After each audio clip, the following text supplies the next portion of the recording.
bars natin mga kasipag o mga ka-heavy. Dali lang yan mag dredging. Basic lang.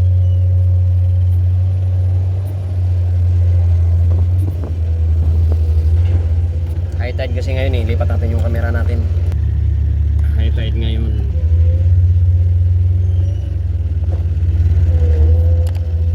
Ganito yung trabaho sa dredging mga ka-heavy. Nasa tubig tayo, nasa ilog. Kaya ingat-ingat lang din. Nakasaka yung excavator natin sa barge. Yun talaga mga ka-heavy yung... Kasi pag amphibian ay mahirapan, yun po yun mga ka-heavy. Iba yung trabaho sa lupa at saka iba rin yung trabaho sa tubig. Pero hindi sila nagkakalayo mga ka-heavy. Kunting adjust lang pag nasa tubig tayo, yun po yun mga ka-heavy. Hindi na rin tayo mahirapan pag medyo sanay na, yun po yun mga ka-heavy.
group natin mga ka-heavy sa Heavy Director Malupit Group.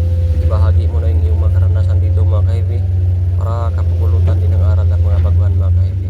Ang group natin ito ay samahan at ang bottom line ng group natin mga ka-heavy ay pangarap. Yun po yun mga ka-heavy. Kaya yung group natin hindi support dahil hindi lang ito tungkol sa trabaho kundi ang bottom line ito ay may pangarap mga ka-heavy. Okay mga ka-heavy, maraming salamat sa panonood.